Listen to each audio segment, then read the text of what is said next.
at the middle of the table as well. 2 hours, 7 candidates, so please help me welcome the 7 candidates to the stage.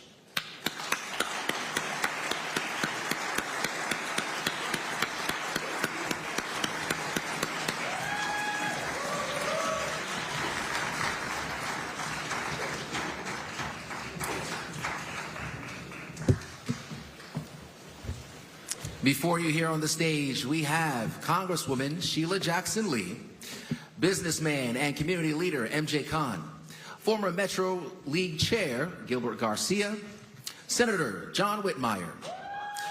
We also have Council Member Robert Gallegos, well-known attorney Lee Kaplan, and lastly, former Council Member Jack Christie. We're going to be giving each of the candidates 1 minute for an opening statement. And to start with our opening statements... Hold on for just a moment. I see State Representative Sinfronia Thompson, who would like to say a few words. Thank you.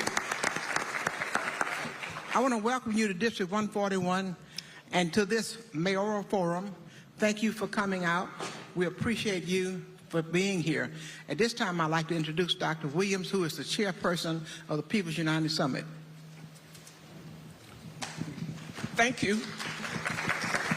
I want to thank you for being here. Where you want to stand? Okay. I have a few acknowledgments I'd like to offer. First of all, we want to thank the host committees, which is comprised of the super neighborhood presidents, the precinct chairs, and the presidents of the city clubs. We want to thank, of course, Fox News for its coverage. We want to thank Verizon for financial support. Other people we'd like to acknowledge, Ms. Argentina James Esquire. She has a public relations firm, Hill Day Public Relations. Constable Sherman Eagleton and Constable Al Rosen.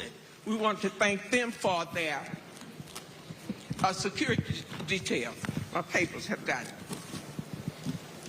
And then we need to thank the ministers who are here, the Ministers Alliance.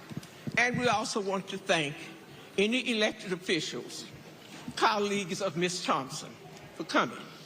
Most importantly, we want to thank you for being here so that you can identify the issues and see where the candidates stand on the issues. So let's get started. Thank you. All right, now we will start again with opening statements, 1 minute for each candidate. We will start with Congresswoman Sheila Jackson Lee. I'm excited to be here in Northeast Houston. It's a place that I visit often. I'm delighted to see so many community leaders. Thank you to Representative Thompson. I believe that this Northeast corridor and community is a historic community with a wonderful community of housing. As your mayor, I want to be the housing mayor, the economic development mayor. Do you realize that we have, in essence, one of the largest economies in the United States in Houston, Texas? I'll share the number with you as we continue to debate. That money needs to be spread out into neighborhoods and communities. You have seen me work here diligently as it relates to the Houston Community College, North Forest Independent School District, testing and vaccines during the pandemic. You have seen me when you have needed me. But now, as the mayor, I will lead you into the future with economic development. How about jobs in this area of Northeast Houston? Training in Northeast Houston. We're going to make sure that Northeast Houston is popping. Spread the wealth. Vote for me as mayor, and we will have investment in Northeast Houston. MJ Khan. Good evening. My name is MJ Khan, and I want to be your mayor for the city of Houston. The city has a lot of problems right now. Rising crime, crumbling infrastructure, potholes everywhere, water bills which are out of whack. We need to solve this problem. The real problem is mismanagement of the city, a bloated and inefficient bureaucracy, and pay-to-play special interests who are sucking your tax dollars. I am a solution candidate. I have solutions for these Please visit my website, mjkhan.com, and during the next 2 hours, you will find the best of the best for the mayor of Houston. That will be MJ Khan. Thank you. Gilbert Garcia. Okay, Houston, my name is Gilbert Garcia. I'm married. I'm from Corpus Christi, Texas. I'm first-generation college. I went to Yale. I worked on Wall Street. I came to Houston as fast as I could back in 1990. I'm an entrepreneur. We'll talk a lot about that. I was chairman of Metro. We'll talk a lot about that. The main reason I'm running for mayor is I love this city, and I think it's heading in the wrong direction. I think we need to do a lot of things. We're going to go into some of the pay-to-play practices, and we're going to have a lot more to say, all of us here. And most importantly, please make sure you vote. Whoever you vote for, make sure you vote. I'm Gilbert Garcia, and I want to be your mayor. Senator John Whitmire. Good evening, and thank you, everyone, for being present. I'm a public servant. I've been one my entire adult life. I was elected at 22 to the Texas House with Mickey, Representative Thompson, Ben Reyes. We were passionate about public service in 1972, and I still have that passion burning in me to make a difference. You elect me mayor, from the first day, you'll be able to see a change in city government. We have a great people. We have a great city, but we do have expectations from City Hall that are not being met. I know for a fact that we can stop illegal dumping if we make it the priority that it should be. I know public safety can be improved in this city if you have an experienced crime fighter as mayor of the city of Houston. Thank y'all for this opportunity. Councilmember Robert Gallegos. Good evening. I'm Councilmember Robert Gallegos. I want to thank State Representative Thompson as well as Channel 26 for this opportunity. I'm Councilmember Robert Gallegos. Out of all the candidates on the stage, I'm the one with the experience. I've been a city council member for 10 years. I've worked with 2 mayors, Mayor Parker as well as Mayor Turner. I'm also the chair of Quality of Life. I'm the vice chair of Economic Development. I'm the former chair of Regulation and Neighborhood Affairs. I'm proud of what we've been able to accomplish these 10 years that I've been a city council. I ask you to go to voterobertgallegos.com for more information. Lee Kaplan. I'm Lee Kaplan. I'm running to make this a greater city for all Houstonians. We cannot afford to exclude anyone in that effort. My plan is to focus and attack relentlessly our 4 biggest problems: crime, picking up the trash, sensible permitting, which allows everyone, particularly young people, to buy housing and live in the city, and finally infrastructure, which is congestion and traffic. I really want to tell you just a little about myself. I'm a small businessman with decades of private sector experience hiring the best people. I want to be your mayor, not the mayor of the corporate PACs or the lobbyists or the insiders. Jack Christie. Good evening. I'm Jack Christie, and at 28 years old, I didn't know, running for the school board in Spring Branch, that I'd be eventually running for mayor of the city of Houston. In Spring Branch, we had some financial problems. We had some ethics problems. I went on at 28 years old, became president of the board. We won the most outstanding school board in the state of Texas. Went on to the State Board of Education. Dr. Alma Allen and I represented all of Harris County. We raised the standards in the schools when I was chairman of the State Board. Then I went to at-large position in City Council.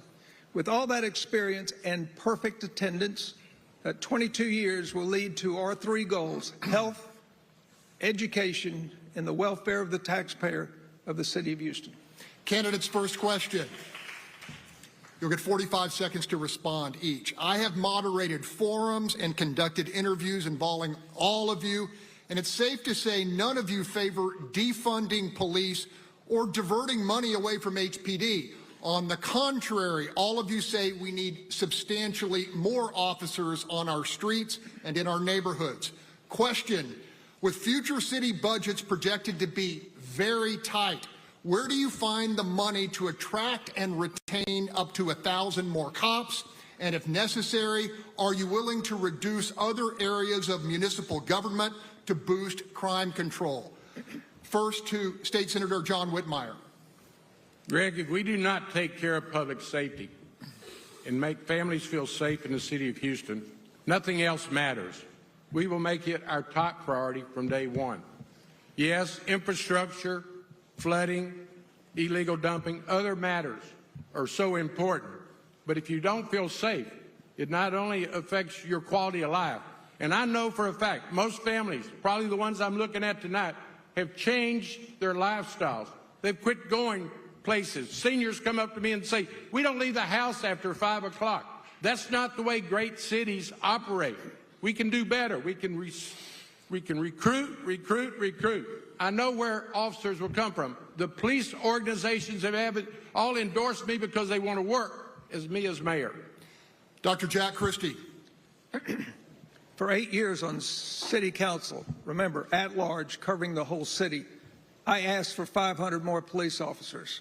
I'm a very thrifty person.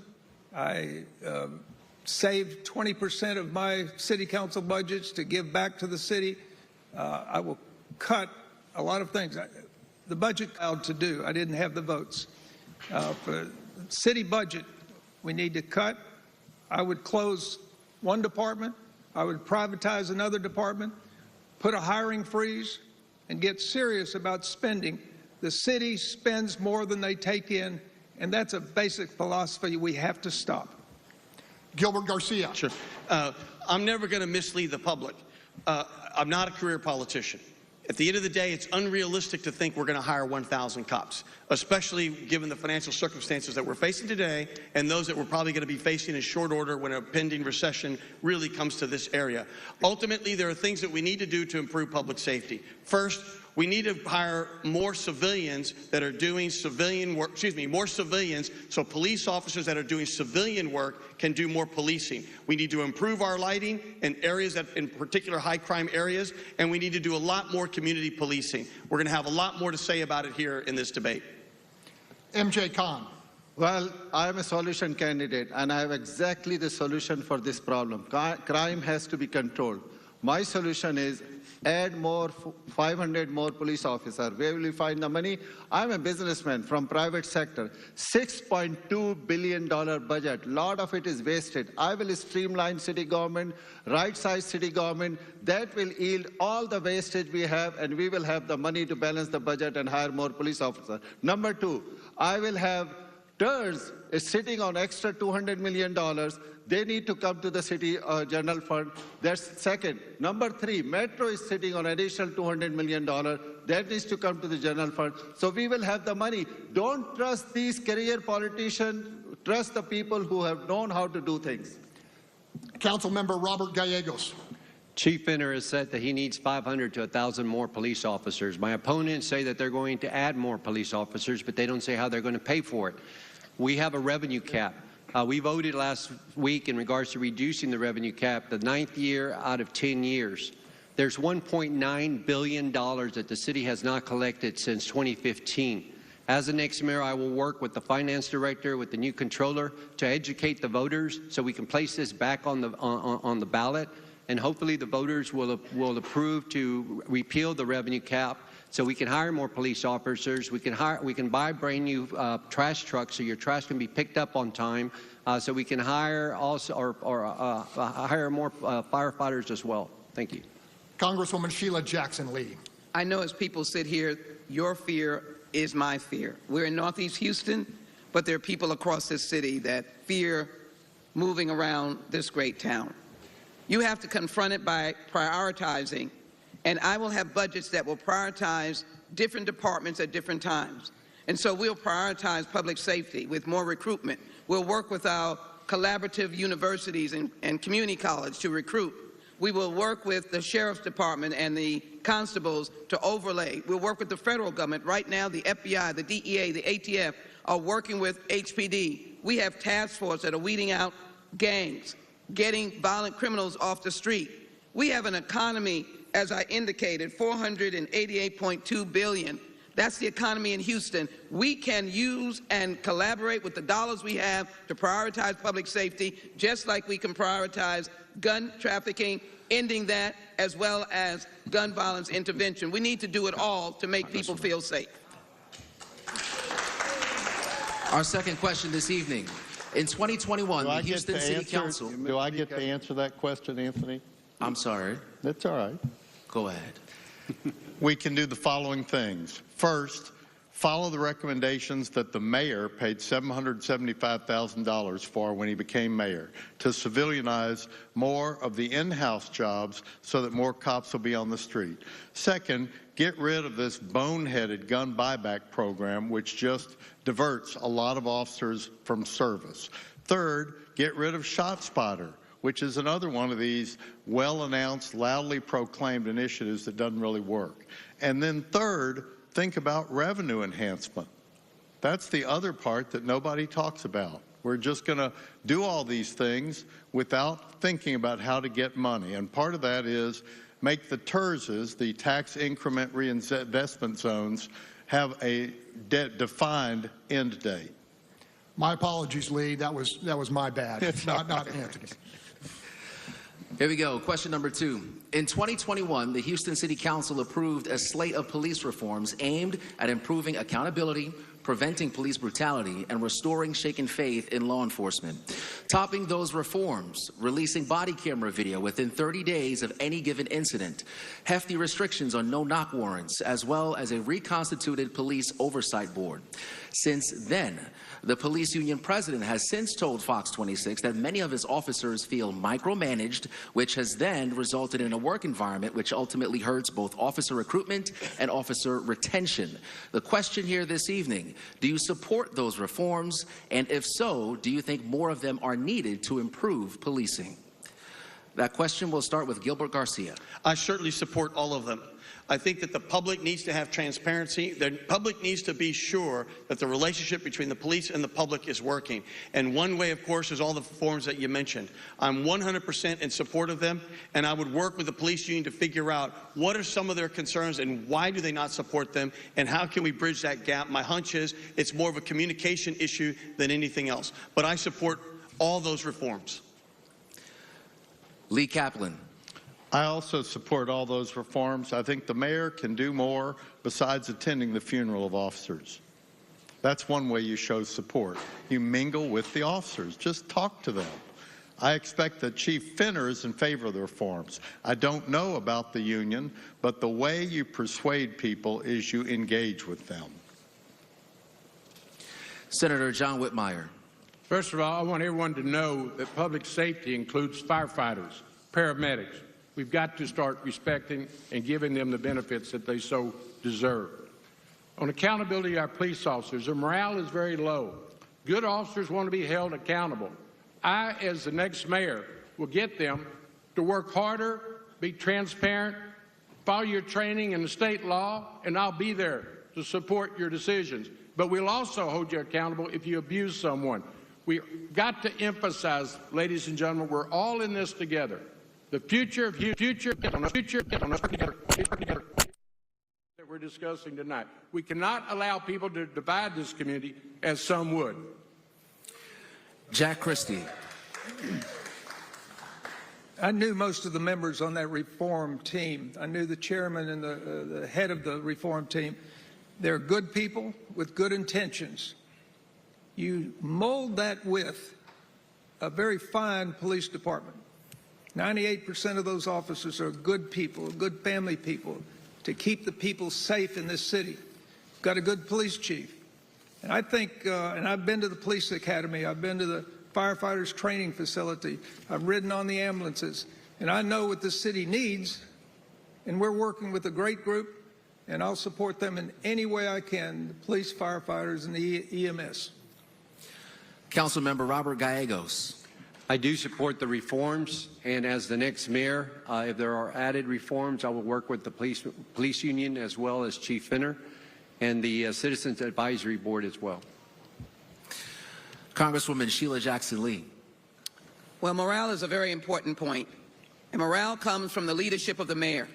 There's one thing that Sheila Jackson Lee knows how to do is to engage with people and to affirm their goodness.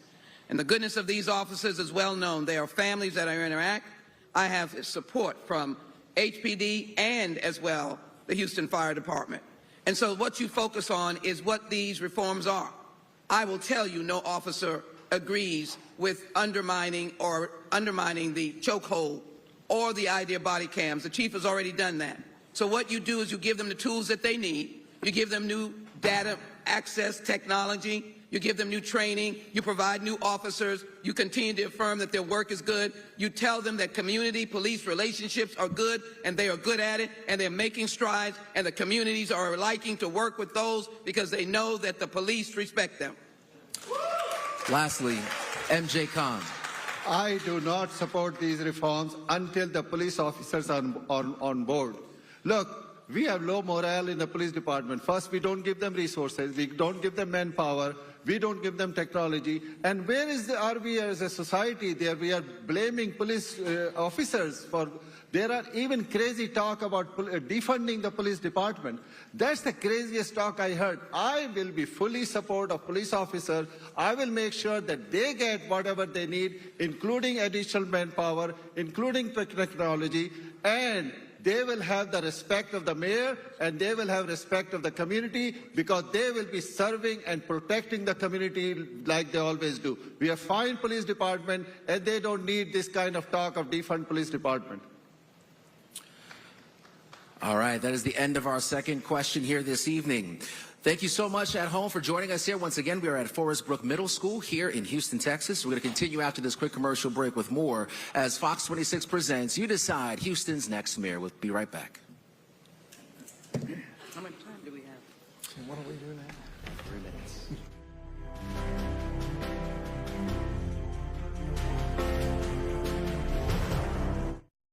Who can you call when you need immediate help, any time of day or night? Always giving you and your family peace of mind.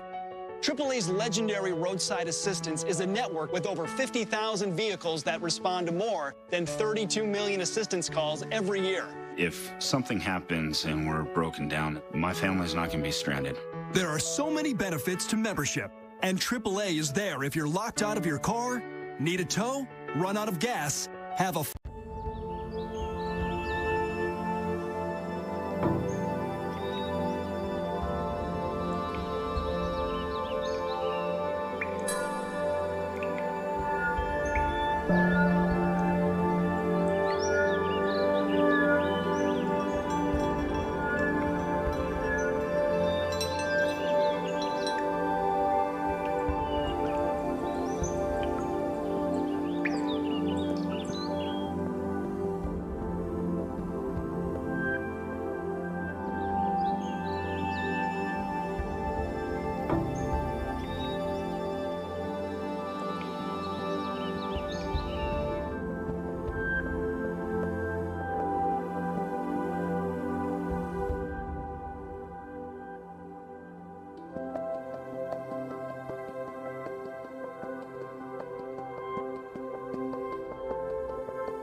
Welcome back to You Decide, Houston's next mayor, right here on Fox 26. In the first half of our questioning here today, we talked about public safety. Greg Groogan now picks up another line of questioning.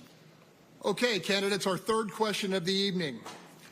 In his final State of the City address, outgoing Mayor Sylvester Turner claimed he is leaving his successor a fund balance of $420 million.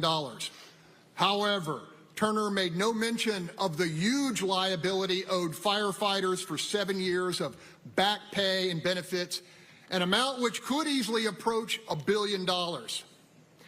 Candidates, it's October now, and despite a legislative mandate to arbitrate, the mayor clearly intends to walk out of office December 31st with this potential financial debacle completely unresolved. Question: as Houston's next mayor, how do you fix this without busting the budget or shortchanging firefighters? And our first response will come from Dr. Jack Christie. Good, because that's my specialty as far as cutting the budget, savings. There's numerous examples how I saved the city a lot of money. Here's a special little note that, remember, I'm not a show horse, so I didn't do this. I'm a workhorse. 5 years ago, I had the one party and the second party with no lawyers. I had the green room at Brenner's Restaurant, and I said, you two show up. We're going to settle this, but give me 3 hours. I set it up 3 times to negotiate, and one party wouldn't show up. It would have solved the firefighters' challenge.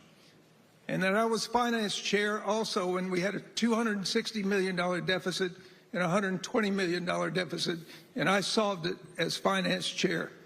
It can be done. You just got to go on a budget and not spend more than you take in. Candidates, you'll have 1 minute for this response. Same question to you, Gilbert Garcia. Sure. It's been an irresponsible approach. Ultimately, the will of the voters spoke, and they spoke loudly. And implementing the will of the voters is really the mayor's job. And it's not about questioning the voters. It's not about thinking you're smarter than the voters. It's implementing the will of the voters. I would go to arbitration immediately. I'm grateful for the senator for putting it in the arbitration. I would go to arbitration immediately. It'll land where it lands, and then I think it's up to the mayor and the city council to make the hard choices. I have managed large sums of money before. I've served on 2 pension boards. My firm, we manage $22 billion. The city budget is $6 billion. I think we can find a way to clean out some of the pay-to-play practices and manage the city in a smarter, better way. But the bottom line is we need to go to arbitration immediately to implement the will of the voters. Lee Kaplan.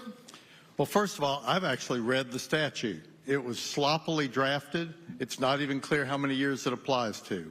But with that uncertainty as an opening, I have been an arbitrator. I've been in multiple arbitrations, and the first thing I would do is go to the head of Firefighters Union, and we all know that Marty's a little bit prickly, and say, here are the options. Here's the low case, here's the best case, and if you get everything you want, we'll lay off other city employees, many of whom themselves are unionized. I think there's a route by being straightforward with people to try to find a solution. Can't guarantee it. I wouldn't. We may have to go to litigation even about what that statute means because it was drafted in haste, and I believe it's ambiguous. I've read it. It's got problems. But that's an opening. We'll try to negotiate with the firefighters union and see where we get. The fact that 3 prior mayors couldn't get something done should be some indication that this will be a difficult problem. MJ Khan. This is the problem when you elect career politicians only from legislative branch. They have no clue about management. They have no experience. They have no understanding of the finance. And instead of solving the problem on their clock, they kick the can down the road. And that's the problem. I am a businessman. I have negotiated tough contracts with my adversaries, and we have always come with a win-win solution. There is a way to find win-win solution. Number 1, you make sure you negotiate in good faith. Number 2, you let your logic of your argument and the facts and figures do the convincing. And I know that our firefighters love the city as much as anybody else. and they will reach the win-win solution with MJ Khan as the mayor. The biggest problem we have in the city is ethical standards and the character of the people, and I don't like this kicking the can down the road for the other mayor to handle. Congresswoman Sheila Jackson Lee.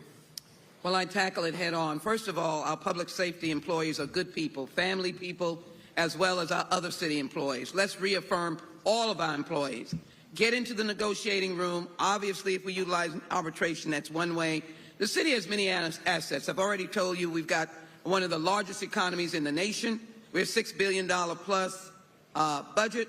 And I believe that once we prioritize, we can look at what the city owns. We can begin to secure processes to raise more money. But remember, we must do this with City Council. And I would collaborate not only with City Council, but I'd have a top-notch finance team. And that finance team in my office will begin to talk about how this city can go forward effectively using the tax dollars we have at this point and beginning to solve the problems of the firefighters' compensation, compensating police and hiring police. That's one priority. And then next you prioritize sanitation workers and their compensation. You can't leave anyone out if you're going to lead the city and lead it well. State Senator John Whitmire. I applaud Mayor Turner for leadership in many areas. I disagree with him on city finances. We have a so-called surplus because we're not paying our bills. We're not respecting and giving firefighters the benefits that they deserve, who put their lives on the line for us. Our city employees are undercompensated, overworked, understaffed. So what we have to do is be transparent. The truth is, most of us, including council members, really don't know the exact condition of city finances because of lack of transparency. We'll get down there and scrub. We'll get in a room with everyone. I've been the voice of the fire and police my entire career. They will be provided for because we cannot afford not to. Public safety is my highest priority, which includes fire, police, and certainly those sanitation workers that are working overtime each day of the week. So let's come together, be very transparent, and solve the problem, and quit kicking it down the road. Councilman Robert Gallegos. I was at the State of the City last week, and I was proud that the mayor mentioned and that the mayor and city council is able to leave over $450 million on a fund balance for the next administration. I know that the courts have ruled in regards to arbitration, so as the next mayor, I will honor that. The problem is that the senator worked with the firefighters, and they didn't mention when these pay raises go into effect. It could go into effect back in 2017, 2018, 2019, 2020. We don't have the money to pay those back pay raises. And that's why I'm asking, once again, as mayor, I will work with the finance director and the controller to educate the voter to try to repeal the revenue cap. That's $1.9 million that we have not collected that will help in order to address this issue that will be coming in the future. All right, our next question.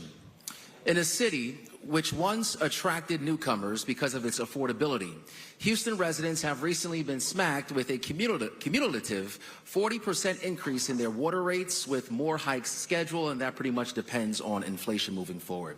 So candidates, you know just as I do, these increases tend to hit those who are living on fixed and low incomes the hardest. Question, are those escalating water costs avoidable or reversible? To answer that question first, MJ Khan. This is the problem with the city. We are wasting so much of your dollar. Houston, you have suffered a lot. First Harvey, then COVID, and now this inflation is breaking your back. And city, there is talk about raising the revenue cap to get more dollars from your pocket. That is wrong. The water department is totally inefficient. They are not doing anything. When you get the water bill which is bloated, you deal with them as if you're dealing with a used car salesman. That needs to stop. I will make sure that our water department is totally revamped. We need to serve the citizens of Houston with the resources we have, and you are paying $6.2 billion. Don't let any of these candidates tell you that they need more money from your pocket, because all they will do is his City Hall will become a conduit of money coming out of your pocket and going straight to the special interest bank account. That's what we need to stop, and that's why you need MJ Khan as your mayor, who is not beholden to anybody. Councilmember Robert Gallegos. Our infrastructure is aging. We have over 500 water leaks in the city. We've hired 10 contractors to help Public Works repair these water leaks. The Public Works is doing the best job that they can. They're prioritizing the leaks. If it's a large leak, they go and tackle that first. If it's a small leak, that goes down on the list. But there's over 500 leaks in the city of Houston. As the next mayor, what I will do in regards to water rates is put a cap for seniors and persons with disabilities, that the water rate won't increase for them in the future. But again, when they're talking about the revenue cap, that's $100 to $150 that you're saving a year on your property tax. I'd rather pay that $100 to hire more police officers to patrol our streets. I'd rather pay that $100 that I'm saving a year to actually pay for more ambulances. Fire Chief Peña says we need 19 more ambulances. Congresswoman Sheila Jackson Lee. Well, first of all, the reason why we had that fund balance was the $600 million that I got from the federal government that carried us through. So we're going to have to look at many different options, and one of them is the fact that the trillion-dollar infrastructure bill will still be pouring money into the nation into 2025. It is important for a mayor to have the knowledge of how to draw that money down to help contribute to the issues dealing with water. We're still dealing with the wastewater consent decree, $2 billion. We have one of the most complex wastewater systems. People need to know that, 6.5 thousand miles. So we have to look at the whole picture, tell the Houstonians that we are going to deal with their water. We don't like those high bills. I don't like constituents calling me and saying their water bill is causing them to be shut off. We won't have that. We will have a task force that deals with it. Not that they'll slow it down, but they will be informing the mayor. I will go at it head on, using federal money for the infrastructure to help you with your water and your wastewater system as we move into the future. Gilbert Garcia. Sure. I think the question is about affordable housing. As it relates to affordable housing, I'm experimenting myself with affordable housing because I wanted to learn. That's how I do things. I learn. And we're building units. And you know what they told me? Affordable housing in the city of Houston right now is approximately $300,000. That, in my view, is not affordable, especially by the time you add the higher interest rates that people are paying, the higher insurance costs, and the higher taxes. And I want to go back to something else that was stated. Remember, we don't have a revenue cap. We have a property tax cap. And at the end of the day, I don't believe we have a revenue problem in this city. If you look over the last 15 years, our revenue has gone up about 85%, but yet the population's only grown 10. It's clearly showing you an upside-down, mismanaged situation. And in my view, we need to focus on managing the city better before we should go to the taxpayers on raising their taxes or fees on anything. Senator John Whitmire. Our water bills are outrageous for Houstonians.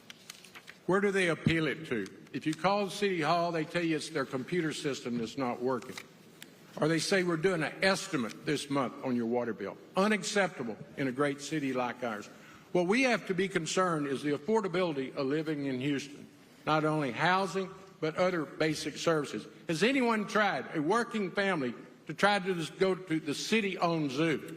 You can't afford it if you're a working family. When I was young, we'd go several times a year. Not possible now for working Houstonians. Not to mention, why do we charge people to park in a city-owned park?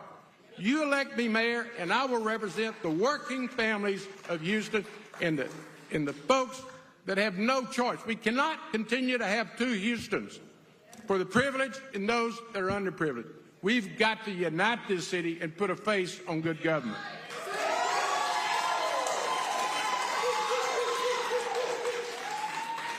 Lee Kaplan. Well, everybody's talked about the problem. Now, how do we address it?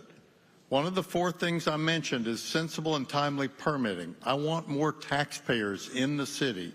I want young people to be able to buy houses here. I want a computer system that will help us solve these problems. You can't simply identify problems and say we're going to do it. We have to do it now. And the only way to do it is to have people want to live in Houston. If you have a mayor who people believe is addressing the problems honestly and transparently, then people will feel more comfortable out living here. We'll attract more people. Houston is losing population for the first time in probably 50 or 70 years, and that's because people don't have faith that the mayor is addressing the problems. One of the 4 things I've stressed is sensible and timely permitting. If you don't have to wait so long to buy a house, then you don't have an expensive bridge loan, and you can do better. And lastly, Jack Christie. I've had this problem, and if you can check the city council tapes, I had a $2,200 water bill at my office. I have 2 bathrooms. So I went to the city, didn't tell them I was a city council member, went through 5 stages of saying it ain't right and such and such. I take it to Mayor Parker, and Mayor Parker and Mayor Turner and I got along quite well. She eventually said in city council, Dr. Christie, you have the money, just pay the bill. It is wrong. And so I helped a church pay their water bill because it was $3,700, helped an individual that didn't have $175 to it. So the solution is shake up at the water department, public works. And Mayor Turner called me to solve the 10 worst problems on TV. The TV stations were hammering us. I went over there. They did not take one of my recommendations at the water department.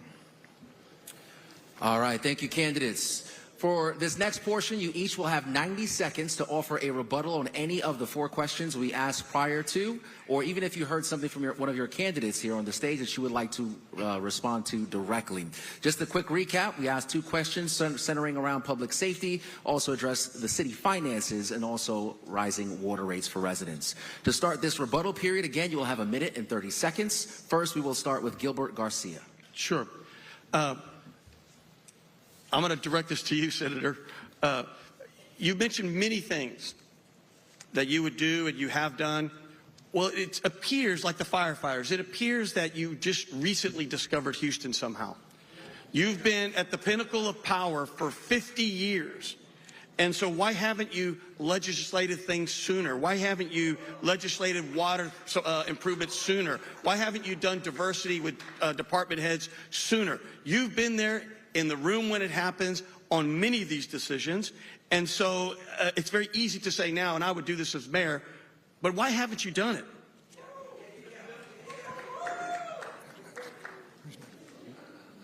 Who's next? John Whitmire. Well, first of all, I'm a state senator, okay? And I've worked with 9 mayors. I'm a public servant. But I've never been the CEO of the City of Houston. City of Houston brings me legislation on their behalf, and I pass it. City of Houston, this last session, Mayor Turner's administration asked me to create an entertainment district downtown. We passed it successfully. 3 miles in every direction from the George Brown, we will capture the hotel occupancy tax. We will add on to George Brown. We will attract conventions that we're losing. We'll do another convention hotel. We'll take care of the arts district. I represent the City of Houston. In fact, in '91, I was chairman of the Intergovernmental Affairs Committee in the Senate, working with city government to improve things. The Sports Authority, one of the hardest things I've ever done. We wouldn't have the stadium if I had not created a Sports Authority with a revenue stream to build the stadium. One of the greatest things. And I made certain when the Lanier administration asked me to carry it, that it had to be built east of downtown. There was pressures to take it back out to the dome, the baseball field. I said, no, it's got to be used for economic development on the east side. I am known in Austin and across this community as someone that can get things done. You give me an opportunity to run this city, and we will see a difference on the first day. Compassion. It's a calling of mine to be a good public servant. Thank you for that question. Next we have Lee Kaplan. Look, being mayor is an executive position, not a legislative one. Does anybody think that Bill White was corrupt Not only was he not corrupt, but he hired the best people. That's the mayor's first job. We've got 22 departments. You hire good people, and you give them metrics, and you watch what they do, whether it's public works or anything else. That's how you have a more efficient city government. You don't make wild promises like we're going to eliminate fraud and waste in the city. We're going to suddenly fix our water problems. This is a hard job. It is labor intensive, and it really requires somebody who's got brains and a good work ethic. That's what I've had my entire life, and there's no reason that private sector principles can't be brought forward into the city. People need to be inspired to do their best work. And that's how we get things done. Not by bragging about something we did in 1991 or finally getting involved in something with an entertainment district. We have to put our shoulders to the grindstone, appoint the best people, and supervise and influence and inspire them. Robert Gallegos. This is directed to the senator. Once again, I hear him state he's taking pride on State Bill 1057, which he calls the entertainment district. He passed this at this legislature session this summer, but Dallas did it back in 2013. Not only did Dallas pass theirs back in 2013, 10 years ago, they also include the state sales tax, state hotel occupancy taxes, as well as taxes from the mixed beverage. Dallas is building a 2.5 million square foot convention center. Fort Worth is building Dickies Arena, a 14,000 seat multi-purpose arena. If we would have had this done 10 years ago, Houston First would not have been hurting after Hurricane Harvey, when it impacted the Wortham Center, when there were millions of gallons of water in the garage, the underground garage at the theater district.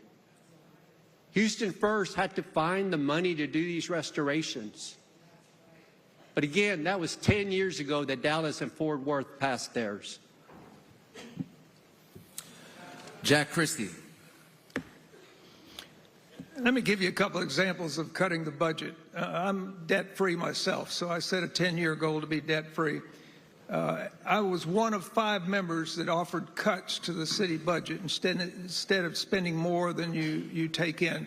There are numerous times where every year I gave back 20% of my budget to the city. I bought a police car.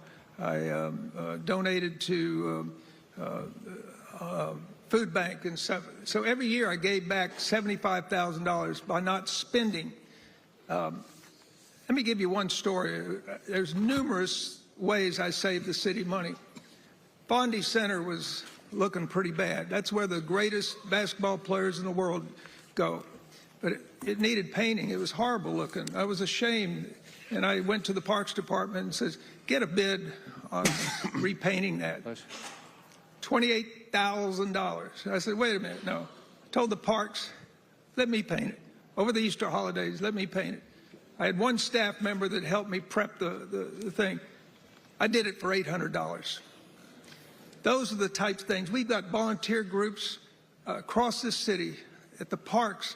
There's volunteers all the time there.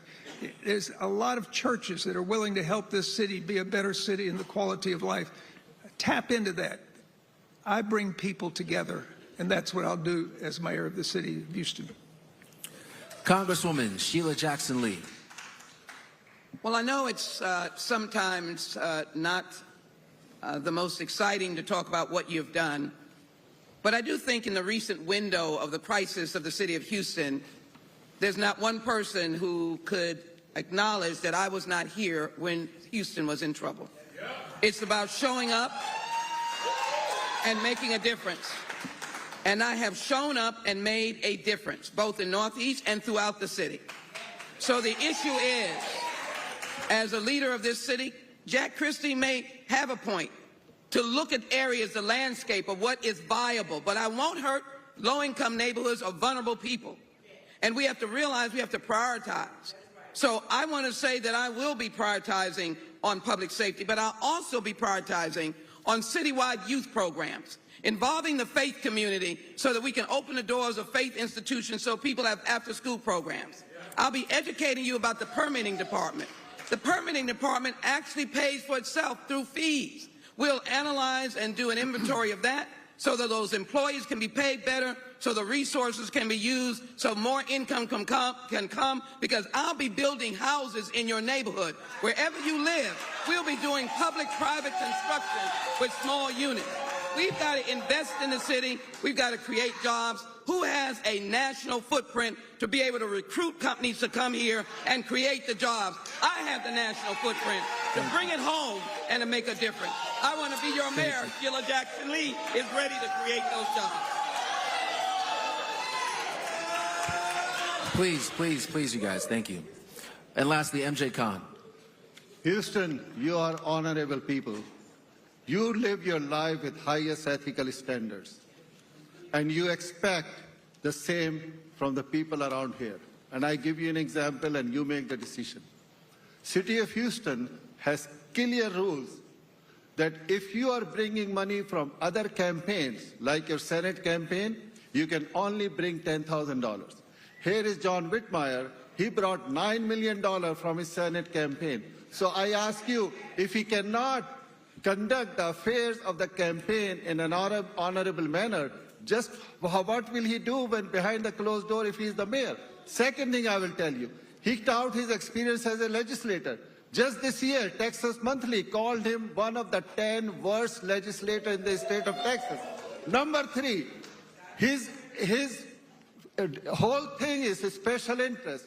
New York Times calls him walking fine line on conflicts of interest. So yes, he has not been a CEO of City of Houston. John, you have not been a CEO of anything. You have only been beholden to special interests, and that's what you're serving, and that's what you will serve, and that's what Houston needs to stop. That you need to elect people with highest ethical standards who conduct their affairs like you do. That's what we need to do. That's what you will find in MJ Khan as the mayor. Nobody has ever questioned my competence or my ethical standards. Thank you. Okay, everybody, a quick one-word answer. I'm going to read you a question. Aside from picking our city's next leader, Houston voters will also consider a significant charter amendment on November 7th, Proposition A. If approved, the measure will allow as few as 3 council members in agreement to place an item on the agenda for a vote. Do you support it? I'm going to start with you. One-word answer. Congresswoman.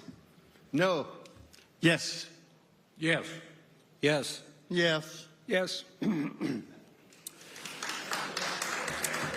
All right. Thank you guys so much. For those of you at home watching on Fox 26, that will wrap up this hour of our broadcast, but we will continue to ask some very important questions of our 7 candidates online. So if you are at home, you can go ahead and download Fox Local on your smart TV if you would like to watch there. You can also head to our YouTube page and fox26houston.com. Again, we want to thank the 7 candidates. As you can see, we touched on public safety, we touched on water rates, we touched on the city finances, and we have a lot more questions that are important and relevant to you at home as we approach November quickly.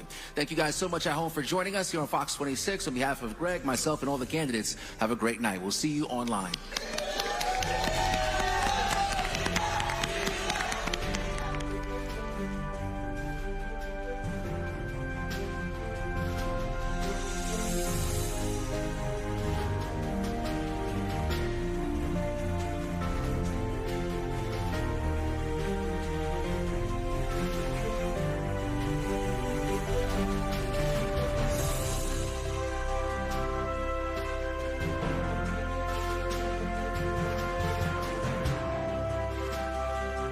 Get more Fox 26 online. Just head over to fox26houston.com and click on our live stream. More inspiring stories with Melissa Wilson. And welcome to Lunch for the Soul. I'm Melissa. More of the latest music with Ruben Dominguez. It is time for the drop, talking about all the latest in new music. Parent-to-parent conversations with Rashi Vaz. Social media plays such a big role in all of this. More shows, more stories. The fox26houston.com live stream. Hit play today. Under immense pressure.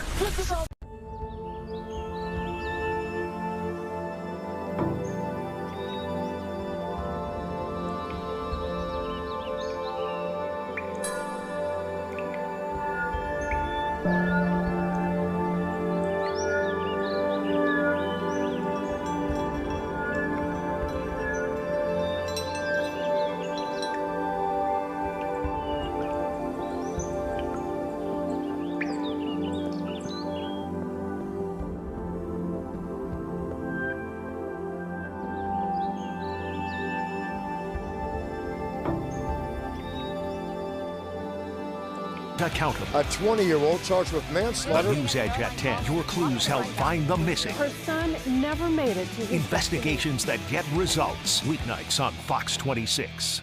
Engaging and shareable. Visit the Fox 26 Houston Facebook page. Fox 26 News at 9 p.m. The U.S. military is reviewing its... The News Edge at 10. Good evening, I'm Caroline Collins, topping the rundown tonight. 2 big shows back to back. A big line of storms could pop... Weeknights starting at 9. The gunfire erupted a little bit before... Only on Fox 26. Get more Fox 26 online. Just head over to fox26houston.com and click on our live stream. More...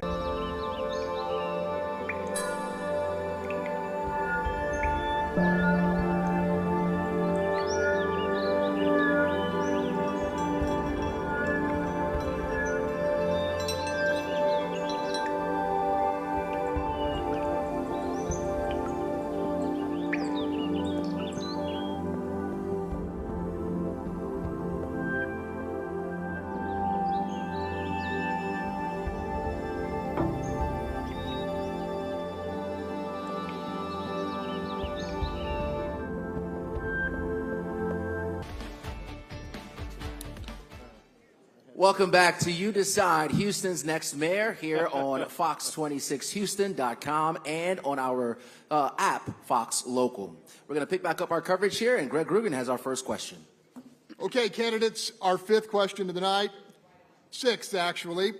The shortage of affordable housing in Houston seems to get worse, not better, every year. Recently, the Housing Authority has drawn heavy scrutiny over a $100 million low-income apartment complex being constructed on the east side within feet of toxic ash landfills, a designated state Superfund site, and adjacent to industrial lead processors, all with the full approval of City Council and the mayor. We at Fox 26 just reported the Housing Authority was hit by the state with 4 environmental violations related to the 800 Middle Street project, including the improper handling and release of hazardous waste. Legacy pollution actually produced at the city's old Velasco trash incinerator plant, but never cleaned up. Question, based on what you know, what, if any, changes are needed at the Housing Authority to better serve residents? And we're going to start with Congresswoman Sheila Jackson-Lee. Well, first of all, the Houston Housing Authority and Housing Community Development need to work together. It is my understanding that the state agency did a broad deal by indicating it was okay to build. And so local jurisdictions follow state agencies.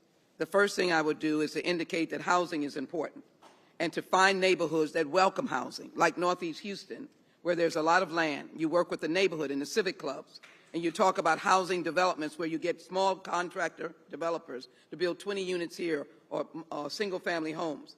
And again, yes, you collaborate with federal funds, but also many people don't realize there is a large community of private equity in this community.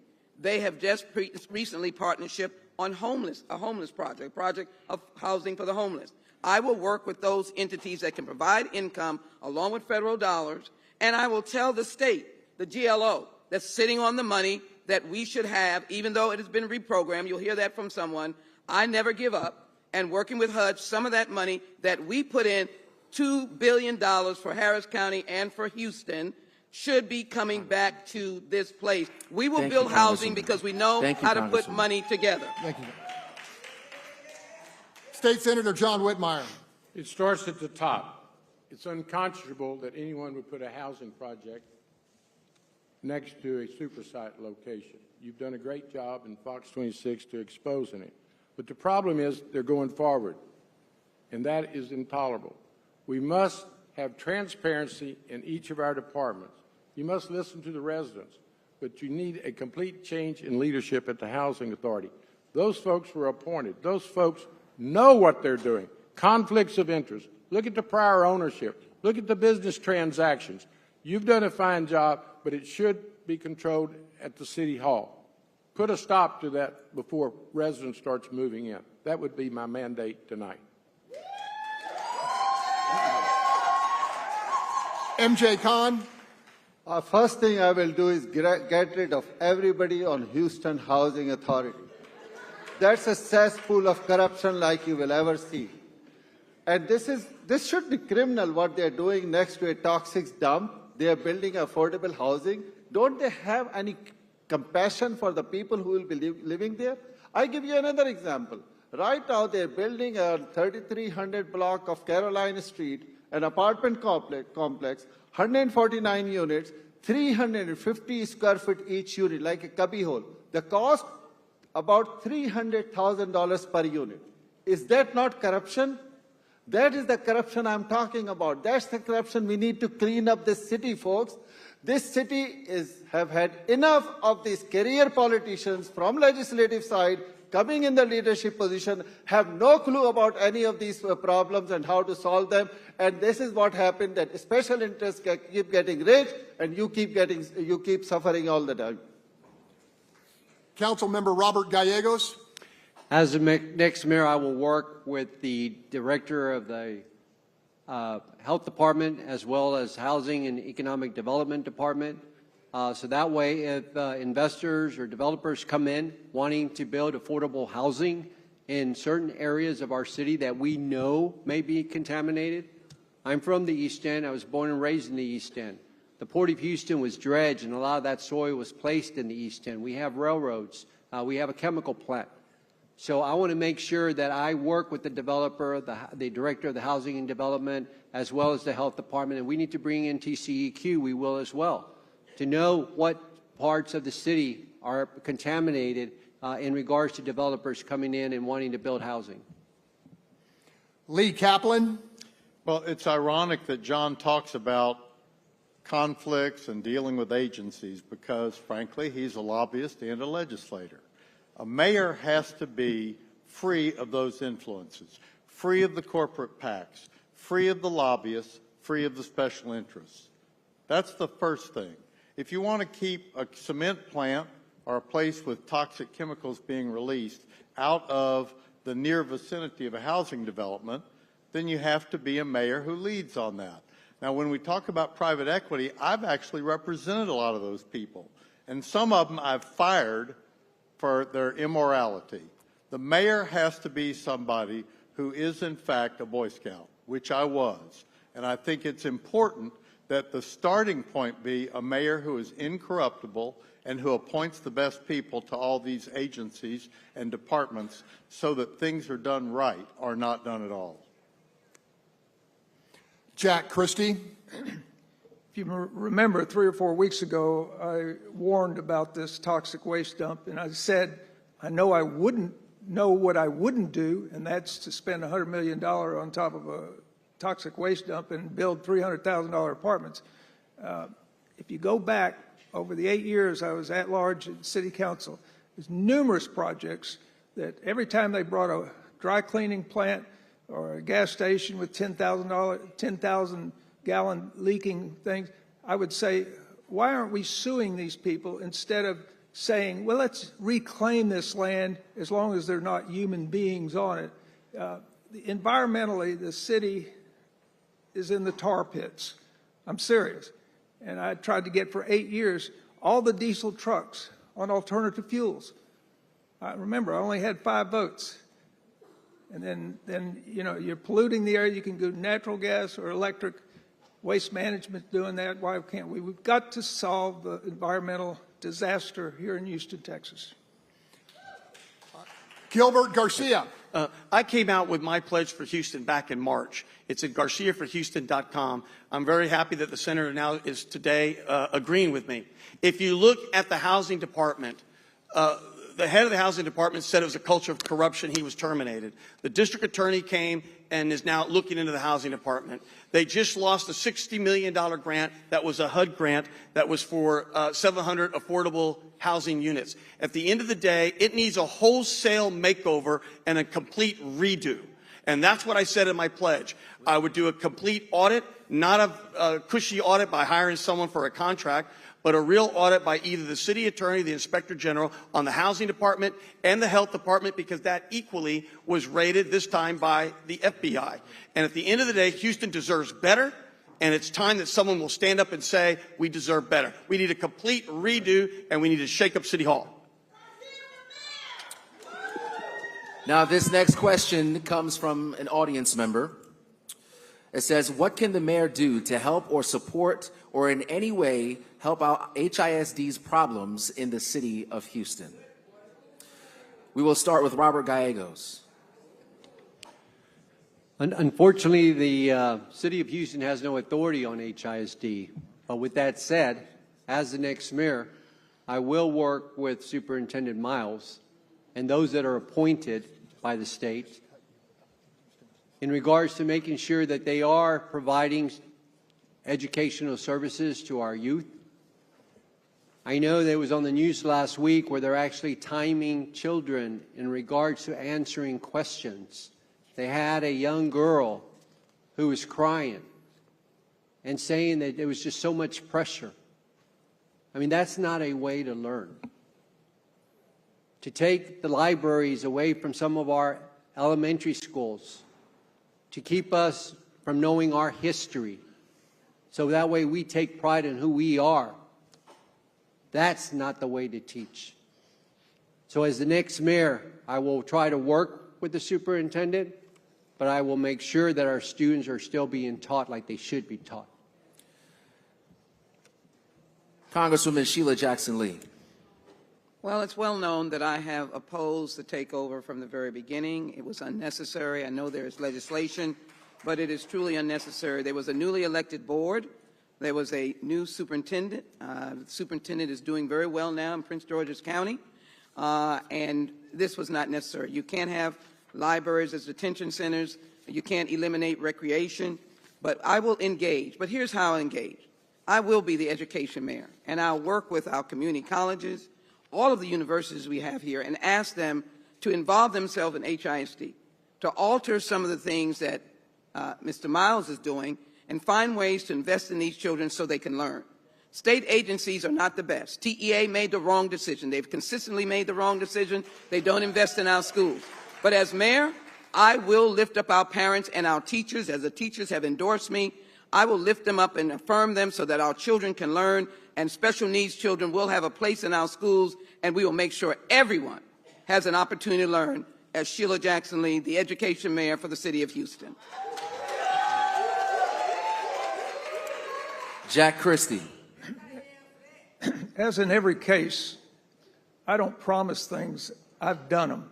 As chairman of the State Board of Education, overseeing 5.2 million children in the state of Texas, I volunteered at Wheatley High School every Thursday for a semester. I volunteered at DD Middle School every Thursday for a semester. Holman Elementary. I saw the problems. If they'd listened to me 17 years ago, the same things they're doing to help these schools now, I recommended back then. I said, try overpaying a teacher for a change. You know, if you brought in the crack troops to Wheatley High School, that'd be a high-performing school, because I saw those kids, their brains worked, but they needed more help in bringing, and there was 21 schools at that time. Now there's 29. But if they'd listened to me 17 years ago, the schools would be in much better shape in HISD. Senator John Whitmire. What's not reported is every member of the Harris County delegation voted for intervention, at least to allow that process. Everyone but Armando Wally and Boris Miles, because we were so concerned about the outcomes of our youth. Something had to be done. We got HISD's attention. They hired a new superintendent. We had a new board. I think, quite frankly, they were making progress. State didn't agree. I have met with Miles. I've told him I object to his style. He's not a very good listener. Even when I met him on a Saturday morning, I didn't put out a press release. I wasn't protesting, but I looked him in the eye and said, "You're not handling this correctly." We agreed to continue to talk monthly to see the progress. We cannot have an HISD that's not educating the youth. I strongly believe how HISD goes is how the city of Houston goes. It's happened, so let's come together.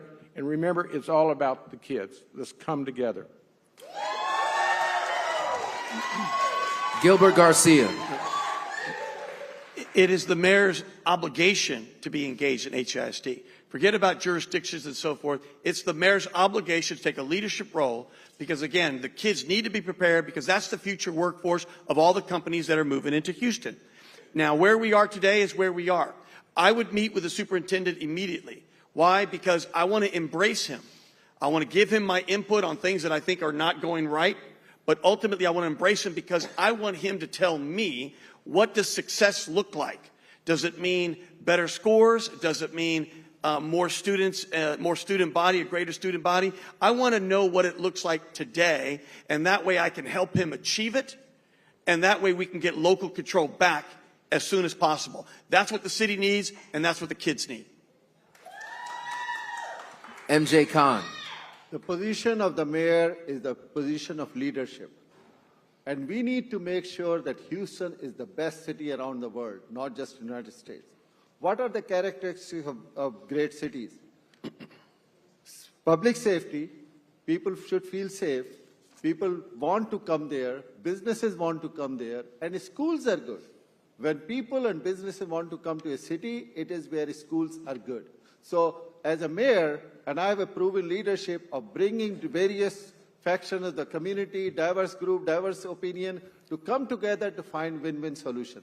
And that's what I want to do. I will bring HISD, I will bring Harris County, I will bring state of Texas, I will bring federal government. All of them will come together to make Houston the best city. And yes, I will call on these judges who are letting these criminals out after HPD catches them. Next day they are out on bail. I will call on them to do their job and make sure that Houston is safe and Houston schools are the best. Lastly, Lee Kaplan. I student taught in college. I wrote my thesis, 140 pages, on the Houston Independent School District. Nothing has changed very much. All this talk about what we're going to do, how we're going to meet with Superintendent Miles, until the business community is energized to tell him to knock it off, we'll make no progress. I've represented everybody from $5,000 a year people to ExxonMobil, and it's the business community that's going to have to tell Mr. Miles to knock it off. I've been out to the energy corridor. We spent time talking about that. That's the only way things are going to happen, and a mayor can do those things because we are killing the city if we're not training a capable labor force. Our next question here, candidates. Well, it's no secret. Whether you watch the news or you read the newspaper, it seems as though the city of Houston has been in constant conflict with the governor, the lieutenant governor, and the Texas legislature over issues like flooding relief, elections, regulatory power, and even HISD like we just mentioned. Many believe this constant political warfare and this back and forth has now cost the citizens of Houston millions, if not billions of dollars in valuable resources that could help these constituents. The question here this evening, how would you go about de-escalating some of these hostile relationships with state leaders for the greater benefit of Houstonians? That question first will go to Lee Kaplan. Our best leverage, repeating myself from just a second ago, is the business community. You know, Greg Abbott was a decent judge once, but he caught that fever and that ambition. Hollering at him won't get us anywhere. But what we can do is get the business community to tell the governor, the lieutenant governor, the attorney general, and our representatives to knock it off. Houston is the great engine of the state. It really is. Medical, aerospace, all other kinds of technologies. And until the business community lets it be known that their contributions are not going to people who go after the city of Houston, we won't make progress. I've spent a lot of time with those people. sometimes on the same side, sometimes on the opposite side in lawsuits, but I know them, I talk to them, and I think that's where our leverage lies. MJ Khan. Well, we know that we have a toxic relationship with the state. And that is what I'm talking about. When you have people in the mayor's office who have no clue what they're doing, figurehead mayors, this is what happened. You have to deal with people in an honorable manner, with a respectable manner. I know governor, lieutenant governor, all the state leaders, they love Houston. And I have a history of working with various groups to bring together and find a win-win solution. And how do you deal with them? First of all, you have to show people that you respect them and you deal with respect and bring people to the, based on the logic of your argument and the merits of your projects, that, okay, this is what's needed in the city of Houston. And I can assure you, with MJ Khan as your mayor, I will have the best relationship with the state government and the best relationship with the federal government, and we will get all the resources we need coming to Houston, which Houstonians deserve. Robert Gallegos. As the next mayor, what I will do is work with the governor, lieutenant governor, and the legislature. But also, as the next mayor, I will be representing the most diverse city in this country. So I want to make sure that we are all respected. To know that after Hurricane Harvey, we missed out on millions and millions of dollars coming to our city. But yet, our legislature, our state senators, I didn't hear them screaming and yelling and shouting, "Where's our money?" So again, I will do my best to work with the governor, but I will be representing the most diverse city in this country, and those are the people that elected me. Congresswoman Sheila Jackson Lee. Wherever I go, I will go with the people of Houston. The people represent the greatest asset that Houston has to offer. It is an economic engine, and so there is no level of government that I will not be engaged with, as I have not been lacking in that over the years. And it'll be important to be one of my first visits, the governor who I've worked with and brought resources here, the lieutenant governor, county government that I have an enormously good relationship with all of the commissioners, the federal government, the cabinet officers, the leadership in the House and the Senate.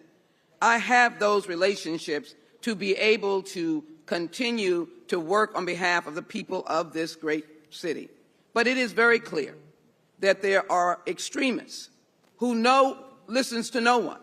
There is no reason to have legislation that overturns our ordinances or overturns our elections. That's unconstitutional. And therefore, they're here to work with them. But extremists cannot control the legislature and Austin, and we wonder why changes have not been made, because the extremists seem to have the call of the day. I want to work with the people who want to get things done. Gilbert Garcia. Well, ultimately, the mayor is the CEO of the city. A CEO can never leave the table. A CEO has to be a bridge builder, no matter who it is. You have to put ego aside, and you have to work on results, whether it's groups like Food Not Bombs that are trying to feed the homeless, whether it's Marty Langton and the firefighters, whether it's the governor, whether it's the land commissioner. At the end of the day, you've got to work with people. You can never leave the table, and you've got to find solutions. That's what the people are voting us in for, and that's what I would do as mayor. Jack Christie. Governor Rick Perry and Governor Abbott, every 4 years would ask me, who do you think is going to win the mayor's race? Each time I was correct, and I predicted it. Sometimes they didn't like the answer, but I told them the truth. I have that type of relationship. I have that type of relationship with the General Land Office that deals with housing. 6 urban state legislators endorsed me in my citywide race. I have the Congress people in Texas that deal with Harris County. I have them on speed dial. I can deal it. I've done these things. I was the ones that brought the firefighters and the mayor together. I was the one that brought the city and the county. They've never done anything before in my first year. Never. I said, save the taxpayers' money. Come to a dinner. I brought them together, and I brought together a couple other people that were fighting. I can bring people together and make this a better city. And lastly, Senator John Whitmire. I'm uniquely qualified and have a clear record of getting things done by working across the aisle on behalf of Houstonians. That's the reason I had a strong session with the firefighters bill, the entertainment district. We moved murder cases this spring to the front of the line with the backlog. I will fight them when they're wrong. On their social policies, they're wrong. Guns, women's health care, transgender health care. But when it comes to the budget, getting money for TSU, U of H, our community college, I will meet them halfway. The new land commissioner was a Senate colleague of mine. We will get additional Harvey funding if I become mayor. I have a record of getting things done. I'm the only Democratic chair in a Republican-controlled Senate. It speaks for itself. I do not politicize solutions. I go to get something done. I do not have time to waste. I'm on a mission, a calling to improve people's lives. I will work across the aisle as I have in the past.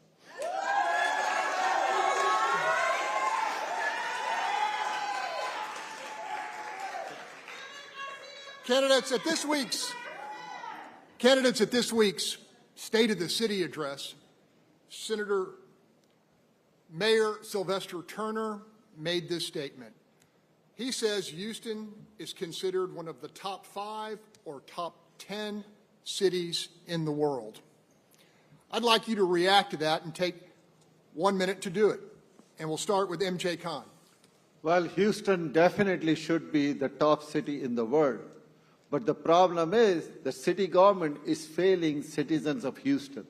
All the culture of corruption you see, the wastage of tax dollars by Metro, by housing authority, by these, apartments, affordable housing you see it. Everywhere, permit department, water department. City of Houston is failing the cities of Houston. That's what holding Houston back. Otherwise, Houstons are entrepreneurs.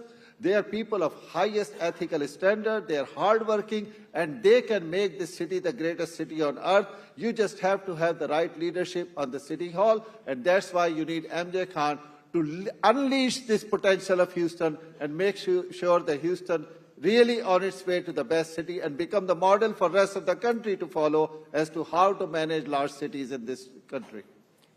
Congresswoman Sheila Jackson Lee. I think that this is a great city.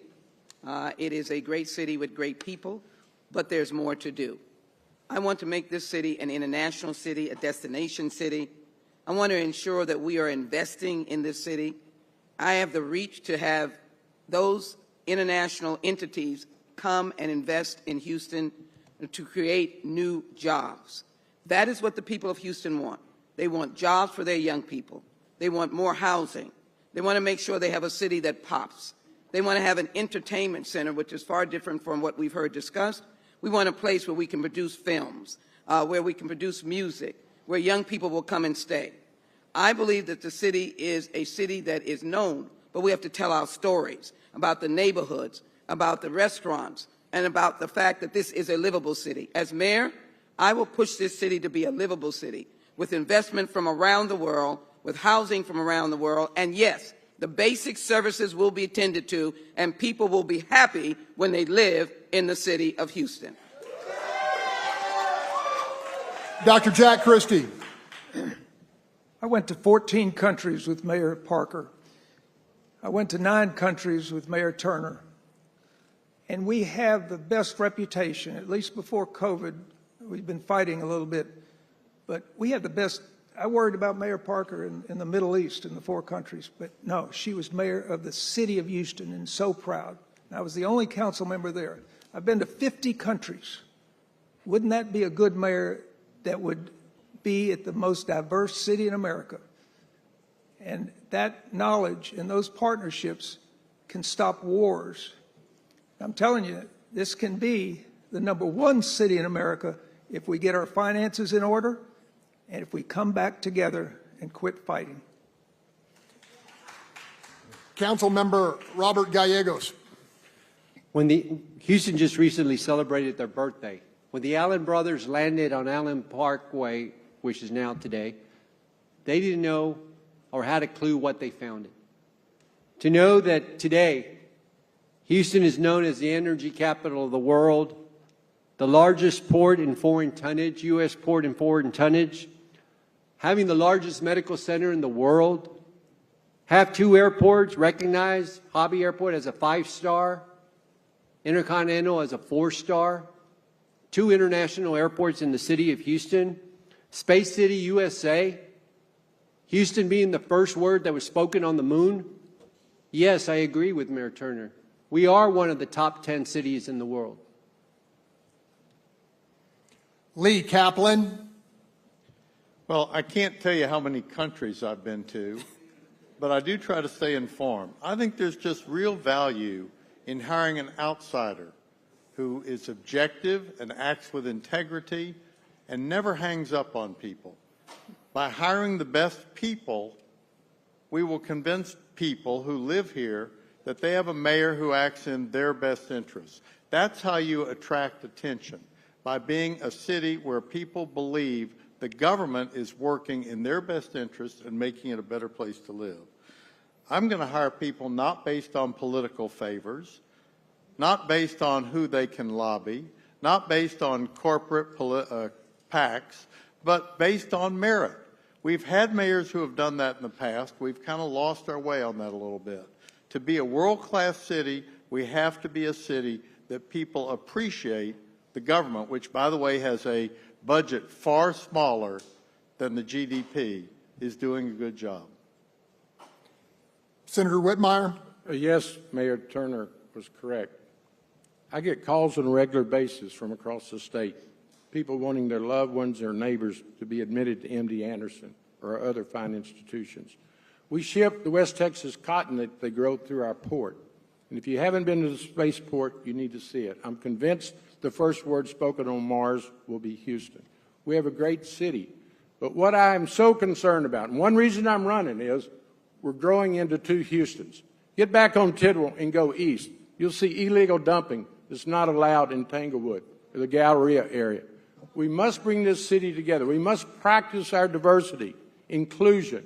I know for a fact we celebrate our diversity correctly, but many people are trying to divide this city. I will stand up against those individuals. We have to come together as a community and realize we're all in this life together.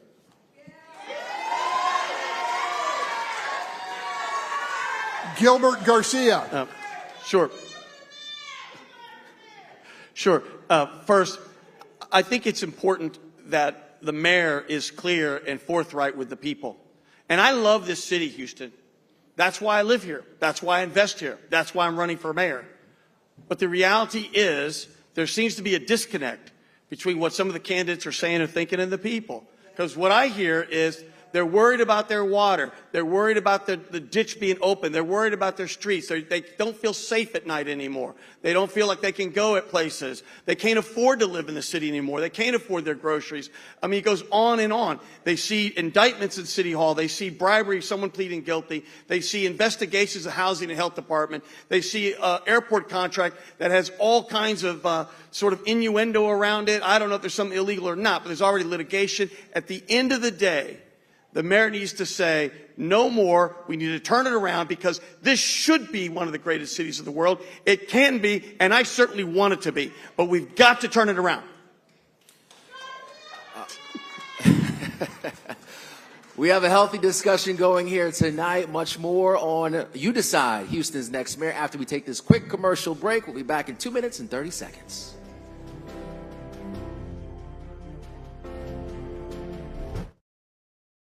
No cable, no satellite, no...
Welcome back to You Decide on Fox 26. We've been having a healthy discussion addressing the issues that are important to you, including public safety, housing, city finances, and so much more. As we continue, our Greg Groogan picks back up our questions. Hey, I've got a question for our audience, and it goes something like this.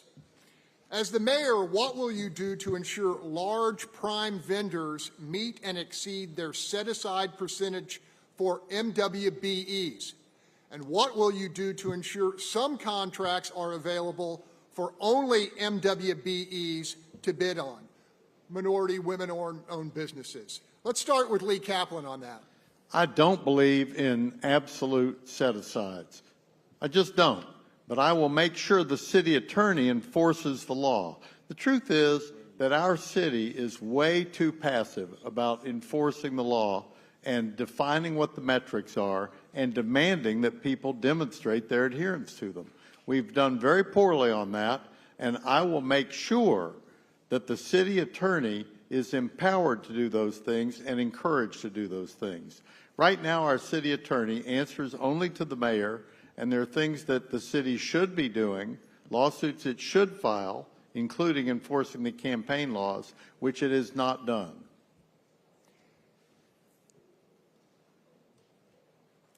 MJ Khan. I had the honor, when I was in city council for 6 years, I had the honor to work with one of the finest Houstonians, may God bless her soul, council member Ada Edwards. She was the chair of MWB, I was vice chair. And we worked hard and brought that program to different light. Right now, the same culture of corruption is in MWB program also. If you are a new business owner from MWB's factions, the barrier of entry is so tough, you have no opportunity. That's what we need to change. We need to open up and make sure the city works for you and new people get the opportunities to get into these contracts, because otherwise these pay-to-play contractors, they are the ones who know how to, get to the fund the politicians, get all the contracts, and they have their favorite MWBEs, and new people don't get any opportunity. I want to change that and open it up, so make sure that anybody who wants to get city contracts have equal opportunity. Councilmember Robert Gallegos. As the next mayor, I will work on streamlining the process. I know that there's a lot of primes out there. There's subcontractors. Many of them are minority-owned or women-owned. And I'm hearing, since being on city council for the last 10 years, how difficult it is for the process. So that as the next mayor, I will work with the Office of Business Opportunities to streamline the process, to make it a lot easier for those that are wanting to be vendors for the city of Houston or subcontractors who would wish to, for one day, to be a prime. Congresswoman Sheila Jackson Lee. I think we have to look at this very broadly. First of all, I'll make it very clear that the affirmative action decision of the Supreme Court has nothing to do with the city of Houston doing business. And then I think I will focus on teaching and making sure that we have components of our city that help to teach small, minority, and women-owned businesses how to access these procurement opportunities. But I'm going to be working on ensuring that these communities are prime contractors, that they get the big contract, and that they're not discriminated against because of the neighborhood they come from, what they have in their bank account. If they can do the job, they need to do the job. And I will work on making sure that's the case. But guess what? The mayor has a leadership position. There needs to be more of the corporate leadership in Houston doing business with small businesses, minority-owned businesses, and women-owned businesses. So we will expand the reach to make sure that the city is working together. And no matter what neighborhood you live in, you have an opportunity to do business in the public and private sector. Remember, I work with the county, I work with the state and the federal government. Those resources are there for contractors, and we'll make sure they get them. Gilbert Garcia. Well, what contractors tell me is most of them, they don't even try to do business with the city of Houston anymore, the smaller ones, because they don't have the resources to participate in a lot of pay-to-play practices, getting teams together, getting influence to get the contract in the first place. That's what I hear from them. As it relates to performance, it is clear to me when you have contractors that do not perform, they should not be allowed to bid on the next contract. Because you have too many times when companies do not perform and they keep getting repeat business even though they didn't perform. It makes no sense. I would make sure that if someone does not perform, a company, that they are now ineligible for any additional contract, and they might even lose the existing contract with clawbacks on the revenue. Jack Christie. Did you say Jack Christie for mayor? Is that what you said? Oh, Dr. Jack Christie. Okay. And just for the record, that's not my wife. But it's your niece. You know, there are some directors that I would keep in the city of Houston, and I can't recall her name, but I've tested her on the women and minority-owned, and she does a good job, fantastic job. She guides people into the process. But I asked this question at City Council one time. I said, wait a minute, if we do all this correctly and we are fair to everybody, is there some day where this melting pot, where this tossed salad works? And then I would hire, and I've said it before, if you ever lie, steal, or cheat the taxpayers of this city, you're gone. Even if you're my best friend, you're gone. We will have none of that in the Christie administration. Senator John Whitmire. Certainly, MWB goals and requirements should be strictly enforced. I think we ought to also review to see if it's getting into the community. I'm told by MWB contractors often that it seems like it's hard to get their first chance, their first opportunity, because if you look who's doing work with the city, it's the repeat operators. I think we need to enforce it, allow transparency to come in, and get it to the community so family-owned businesses can have the opportunity to work with the city, whether it be at the airport or on construction, engineering, you name it, landscaping perhaps. I'm just simply saying is we need to be very transparent and not brag about what we're doing when in fact we can do so much better.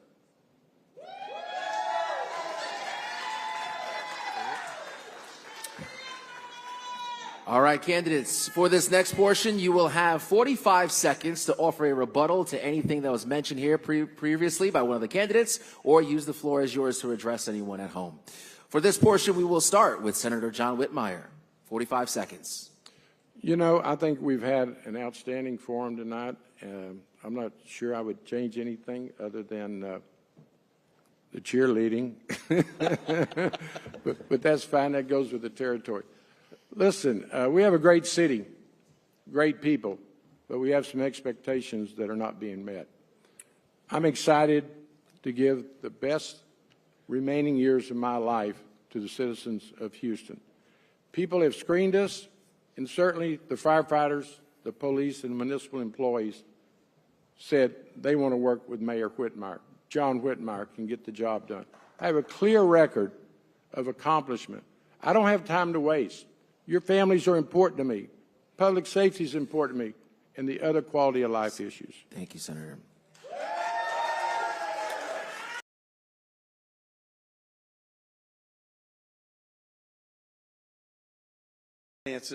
And of course, Congresswoman Sheila Jackson Lee and I took a letter to the city attorney to see if he would enforce the statute and so forth related to some of the contributions that the senator's moving from his Senate account into the mayoral account. So I want to ask the senator right here, if the city attorney deems that it's not appropriate, would you return all the money? Well, first of all, Would you just return the money? If the city attorney is who we consulted with, we followed the ethics rule. We followed exactly what Sylvester Turner did. All the funds in my account are in compliance. They've been reported. We're following the law. And that's why you and Sheila appear to be desperate today to be People in Houston are worried about garbage pickup, public safety, illegal dumping, infrastructure, our streets, our boiling water, and now people want to think that I didn't do my due diligence with the Ethics Commission, the city attorney, All right. Sylvester Gilbert, you wanna Turner. respond? All the lawyers that were in that lawsuit have advised me, let's go forward. Then, Hold on a second. Hold on a second. Gilbert, you want to respond?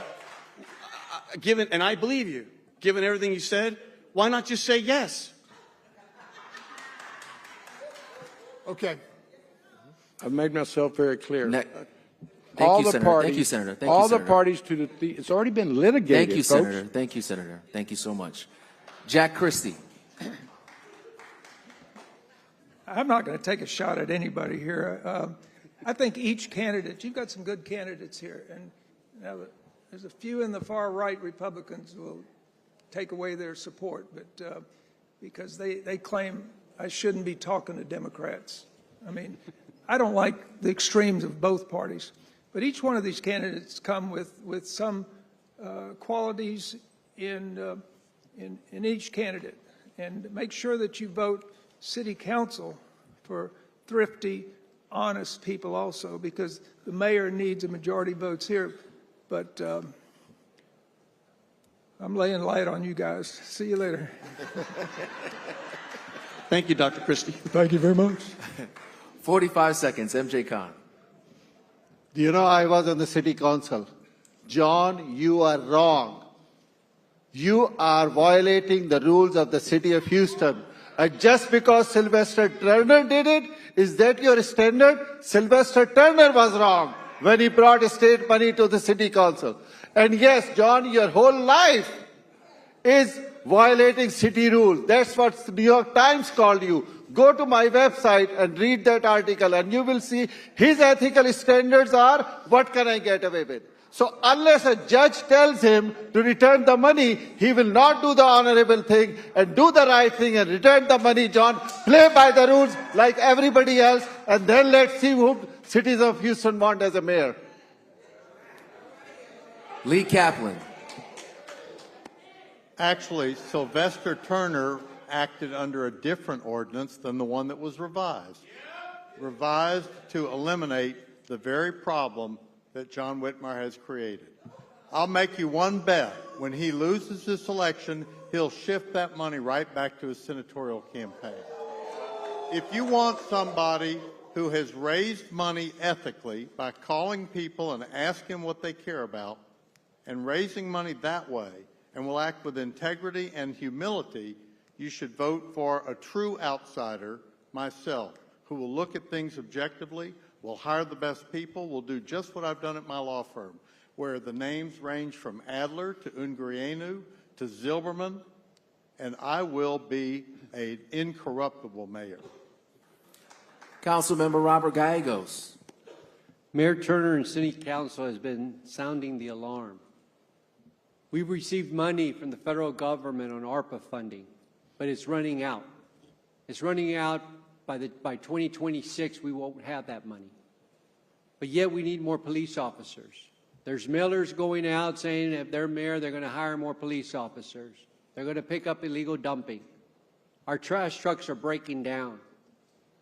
We have a $10,000 sign-on bonus for HPD cadets so we can be competitive with other cities that are taking people from the city of Houston. We have a $5,000 sign-on bonus for solid waste drivers.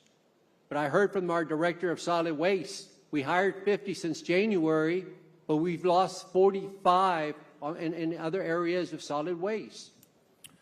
And lastly, Congresswoman Sheila Jackson Lee.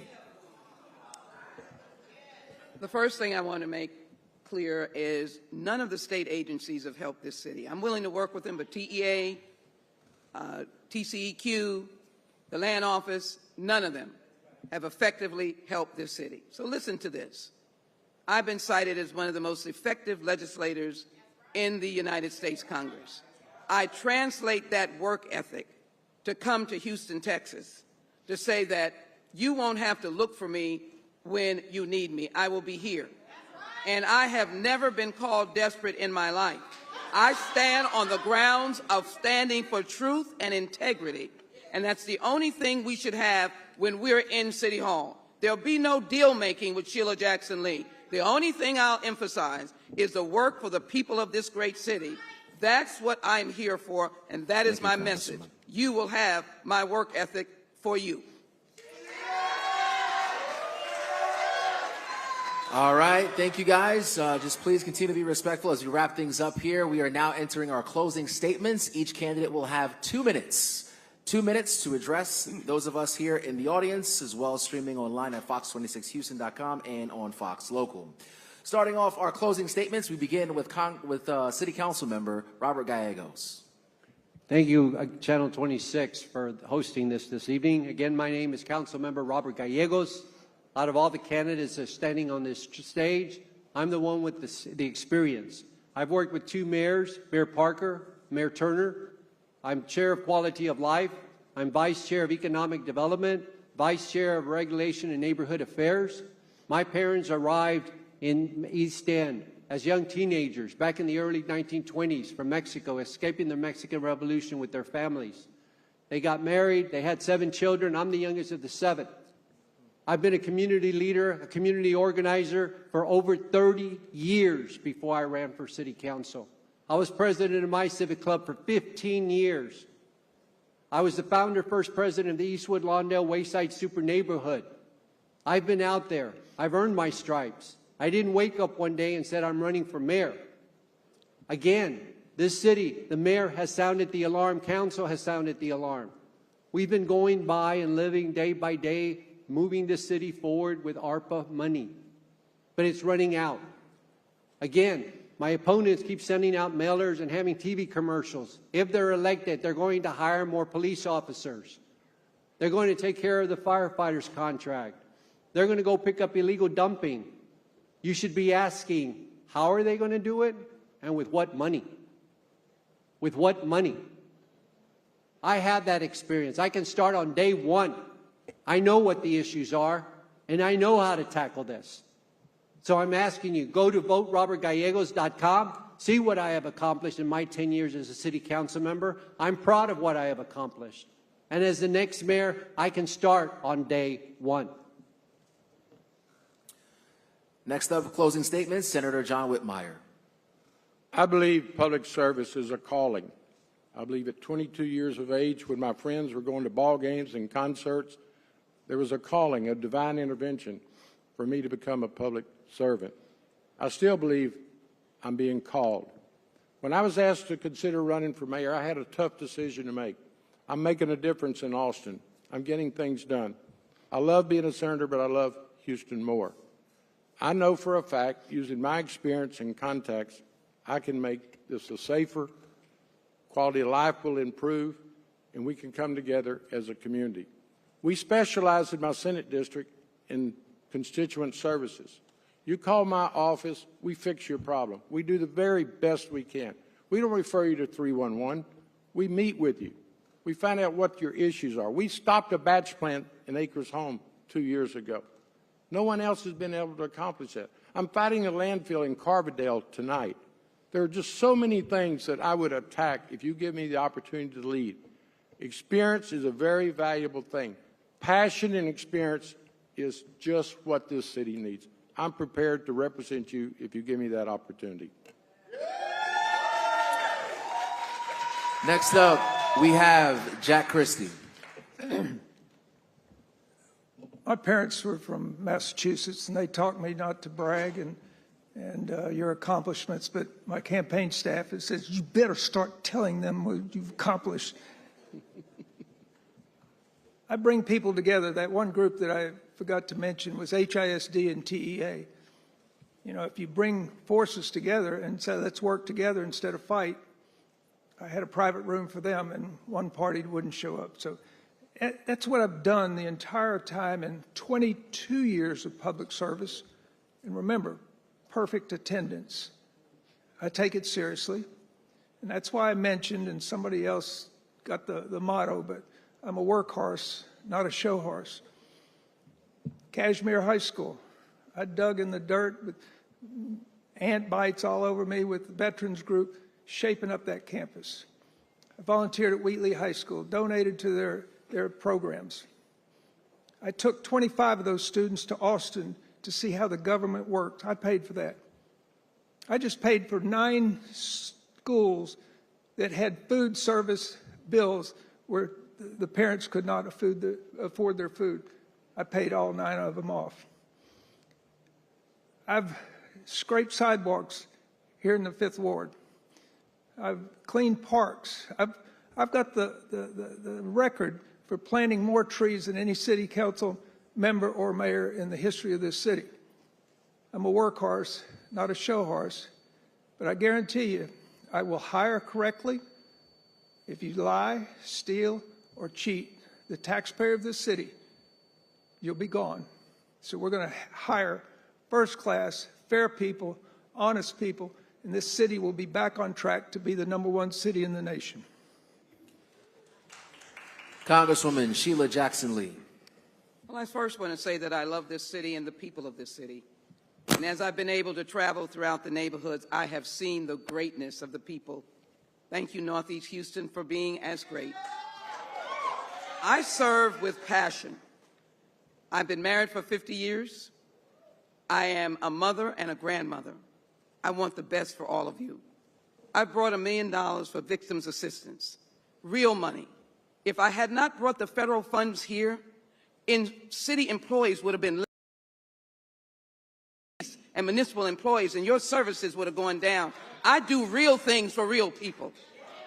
I've given $1 million to schools, singular schools, $1 million to Booker T. Washington. I got the private sector to give $1 million to one of the schools in this area some years ago. Count on me to be a mayor with passion. It will be a mayor that will serve all over the city. I will know your neighbors. You will see me, and I will see you. We will have the opportunity to be able to fix the basic services, but I want you to have hope and inspiration. I want you to be happy to be in this city. I want the parks to be responsive. I've helped close a concrete plant. I've helped close a grease plant in Spring Branch. I have done those things, and my office is a place where 90 cases of evictions came. We're going to have a city where we're going to stop the evictions because we're going to build affordable housing for young people and senior citizens. We're going to be a doing city, and when we do it, we'll do it with passion, and we'll bring people in, and we won't matter what your party affiliation is, what your religion is, but we'll work with you to say you are sitting at the seat of empowerment. To young people, let me say, I'm the mayor for you, for jobs, for interest in your life and your livability, and for involving you in city government. This will be a youthful, and it will respect our elders, and we'll take this city into the future. Sheila Jackson Lee wants to be your mayor and take you into the future. All right, please. Thank you, guys. Thank you, thank you, thank you. Next up, Gilbert Garcia. Thank you. You know, if you look at the city of Houston, I love this city. It has given so much to me and to my family. And the city of Houston works, but for a select few. It really works for the 50-year career politicians. It works for the political insiders. It works for the lobbyists. It works for all the same city hallers, the same inside the bubble. But it's really not working for everyday people. And I'm just like you. I'm in the traffic. My trash is not picked up. Sometimes I don't feel safe. I've been a victim of discrimination. All those things. And that is why I decided to run for mayor. Because ultimately, I think we need something different. There's a saying, if you keep doing the same thing over and over, and if you expect a different result, that's the definition of insanity. And so in my view, you need an outsider. That's exactly why I'm running. So if you're looking for the same old, I'm not your candidate. But if you're looking for someone that's going to go in and turn City Hall upside down, and that's going to get deep, that's going to get into the financials, that's going to get into the data, and that's going to be willing to make change, I'm your candidate. I don't have a bunch of endorsements, but what I do have is the knowledge, the passion, and I am now one of those places where I don't owe anybody anything. So I can call it like I see it. And I want Houston to be in the breath of the great cities of the world. New York, London, Paris, Barcelona, Madrid. Why not Houston?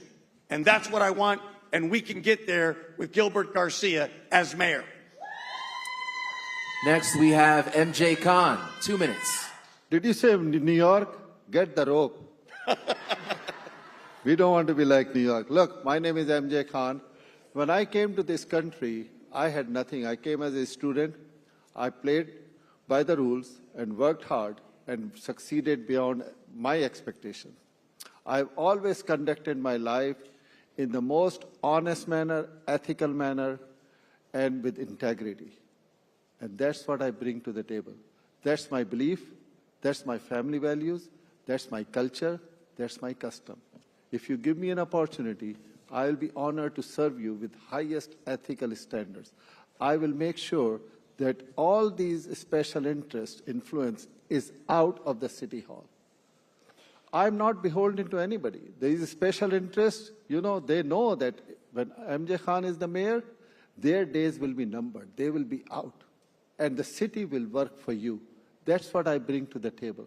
Look, this city is going in the wrong direction. All the problems you see, they are the symptoms of mismanagement, a bloated, inefficient bureaucracy, and a special interest influence. That's what we need to change. With MJ Khan, you will find somebody who will work for you. I'm a people's candidate. I will be the people's mayor. My campaign is grassroots campaign. You have more people giving me $2, $5 in my campaign. That's what I love, because these are the citizens of Houston who are really feel left out. They are suffering. Like I said, you have suffered enough. It's time for you to do away with career politicians who are only making empty promises, never delivered on anything, never will deliver anything, and elect people who conduct their affairs with some high ethical standards, with integrity, to make sure the city works for you. And yes, we will make sure that city becomes the most attractive place for businesses and people to come and live. Thank you. Lee Kaplan. I'm really the only alternative to the political class. I haven't been the finance chair for multiple politicians. I didn't run Metro making disastrous estimates about Galleria bus traffic, which was off by a factor of 18 times and will remain off.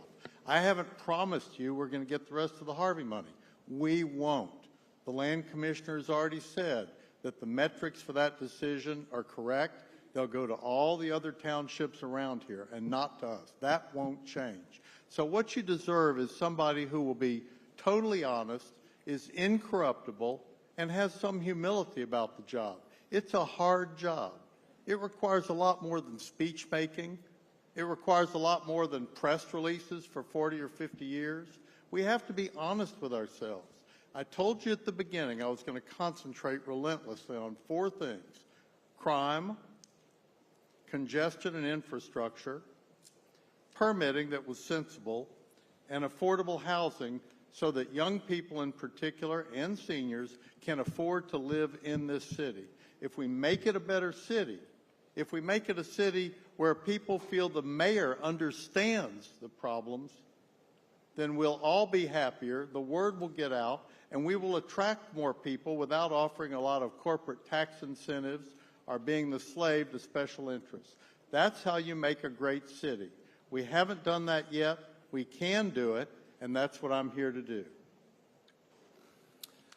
All right, round of applause for all 7 of our candidates here this evening. Thank you guys so much for your time, effort, and perspective as we all work towards finding a new mayor for the city of Houston come November. Thank you guys right here in the audience for joining us. Thank you guys at home streaming and watching on Fox 26. Have a great night. We'll see you later.